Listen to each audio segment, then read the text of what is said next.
This is Nick with Build Brothers Roofing at 719 Flicker Street here in San Diego. Started my digital inspection. We're on top of an asphalt shingle roof. This is an architectural asphalt shingle. And right off the bat, we can see just how much granule loss we have on this product. So you can see how shiny all this is. This is all of the fiberglass that has been exposed over the years. So essentially what's happening is the oils on this asphalt shingle have started to evaporate, and as those oils evaporate, the granules start to deplete. So every time it rains, water pushes these granules off the roof and they end up in the gutters or they end up on the floor.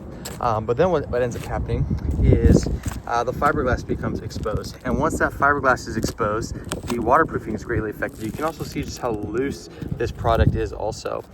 So once the adhesiveness is starting to wear out, once that fiberglass becomes exposed, the waterproofing is greatly affected on this roofing product. This is the third layer of shingle that is on this roof. I took a picture of that. I will include it in the report. But we have 3 layers of shingles on this roof.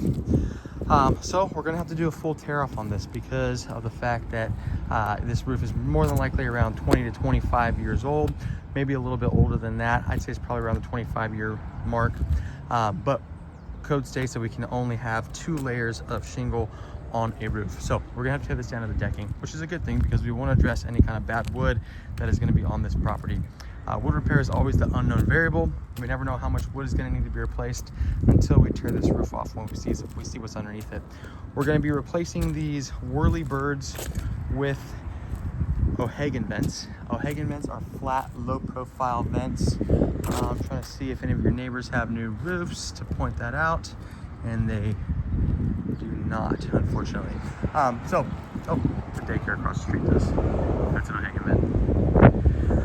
So we want to increase the ventilation on this roof. Because we're an Owens Corning preferred contractor, this roof will come with a 50-year warranty from Owens Corning, but they want to ensure that the roof is also properly ventilated. So we're going to be adding at least 2 more vents to this roof just to ensure that proper ventilation. Once all that is installed, we will then install a synthetic underlayment, which is part of that 50-year system with Owens Corning. We'll install a brand new drip edge along the entire perimeter. We'll go ahead and reseal and reflash all these penetrations. You can see how old all that sealant is around some of these penetrations. And then the architectural shingle goes right on top. We'll go ahead and paint the penetrations to match whatever color shingle the homeowner ends up going with. And they'll have a new roof that they won't have to deal with again for the next 35 years or so. But yes, just based off the condition of this roof, the age, the amount of granule loss, the lack of adhesiveness on the shingles themselves, I am going to recommend a full replacement on this property. That's it for my inspection.